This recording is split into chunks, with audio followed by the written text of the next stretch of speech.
Welcome back to the course, to what is the second block of this Introduction to 3D Max. In this lesson, we learn about parametric modeling. Parametric basically refers to the basic shapes like a box, a cone, a cube, a tube, or a cylinder. The editable mesh, on the other hand, could represent the same shape, but its internal mesh would be much larger and editable. For now, we just work with basic shapes. To start, we'll go to Create, and in Geometry, we'll select Standard Primitives, and we'll take a look at the properties that each one offers to us. Before making anything, bear in mind that the object we create will be created depending on the view we use. So, if I make a cube in perspective, it won't be the same if I make it from a top view.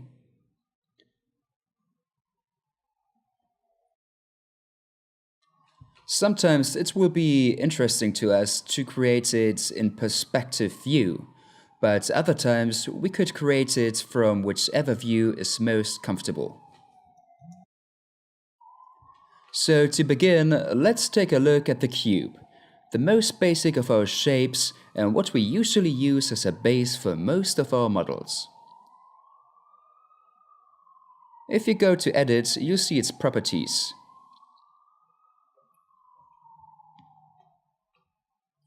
All the shapes show us their dimensions, which we can change, and their segments.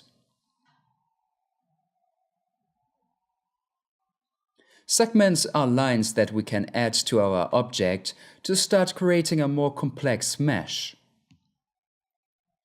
Let's see what happens when we add more segments.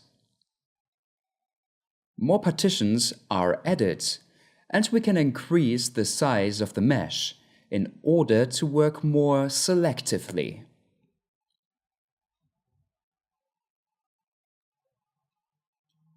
Segments are common to all shapes, and we can add them automatically or manually. Let's see another shape, a cone for instance. When we create a shape, most aren't made with a simple click. I mean, as you can see when creating a cone, we click to make the base, the next click is the height, and the last, the tip.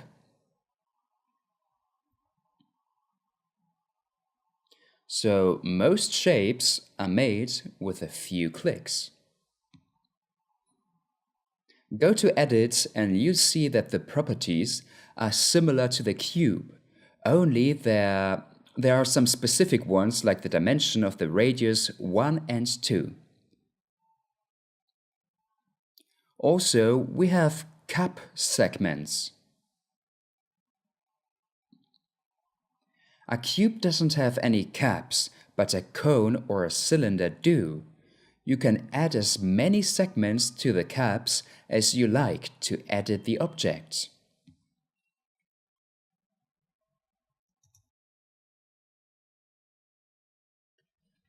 Another important property is smooth. It's usually activated by default, and it can sometimes cause problems, which we'll see later on. I just want you to remember it's there. Sometimes you need to deactivate it so it doesn't cause you any trouble. Another option is Slice On. This allows us to cut or section our model from point to another, as you can see, and modify it however you like.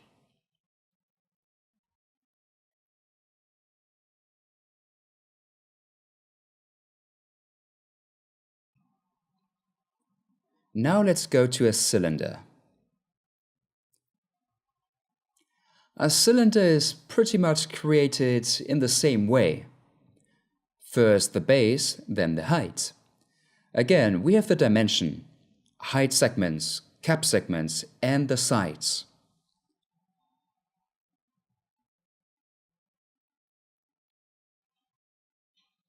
You can decide how many sides you want your cylinder to have, and again, you have the smooth option and slice on. If you go to Edit, you see that you have the same options, only more accessible. The rest of the shapes usually work in the same way, whether that be a tube, as you can see here, a sphere, or a geosphere.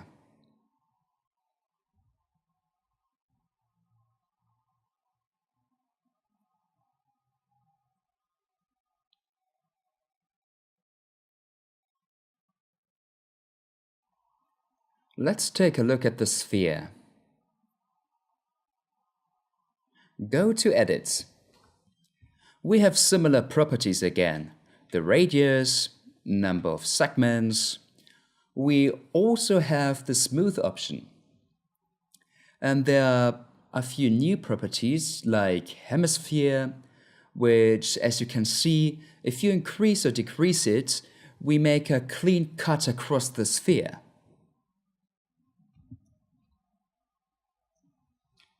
Underneath are two options that are chop and squash. Chop makes a quick cut without considering the mesh, and squash keeps the mesh, as you see. If I stretch, then the mesh adjusts to it.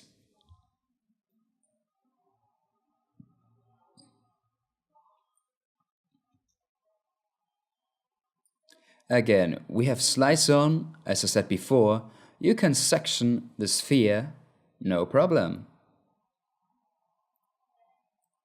These last options are for if you wanted to place the pivot of the object on the base.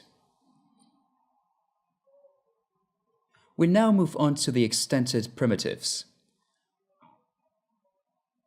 We are not going to go right into them, as they're essentially basic shapes with a slightly more complex mesh than the standard primitives.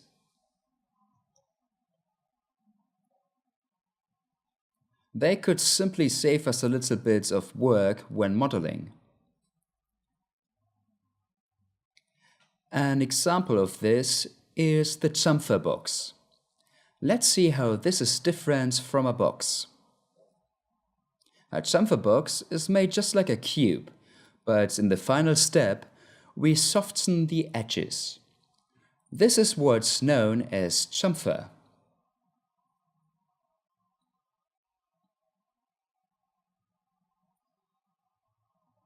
So this is a chamfer box. You could also have a chamfer cylinder.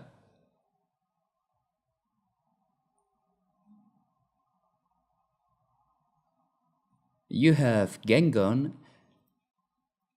and other shapes that might come in handy,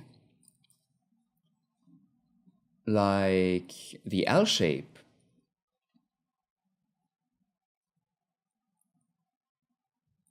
Or the C.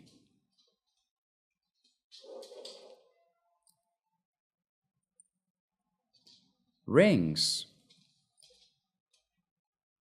We see some of these as we go along.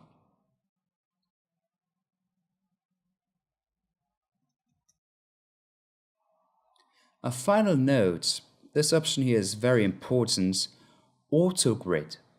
Let's get rid of this so I can show you how Autogrid works using a standard primitive. So we'll make a simple box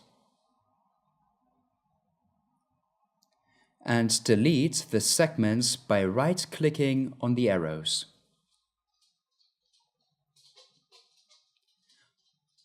What Autogrid does is, if you observe the movement of the pivots, it links to the faces of the object. So, if you wanted to create a shape on top of a shape or on a face of a shape, you could use Autogrid.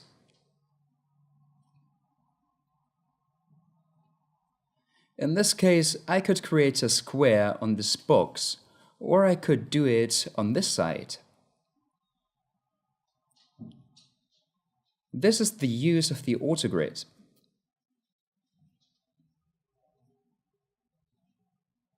Before, I said that the smooth option could sometimes give us problems. Well, here is a perfect example. If we use Autogrid on a shape that has smooth activated, it won't work properly, as the base isn't flat. It won't be able to link one shape to another correctly. It will appear floating.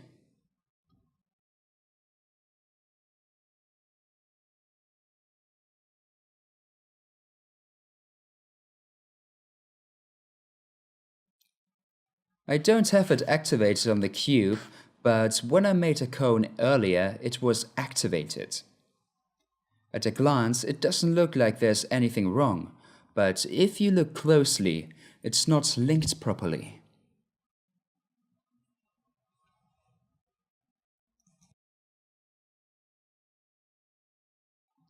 So always remember the smooth option when you're using Autogrid.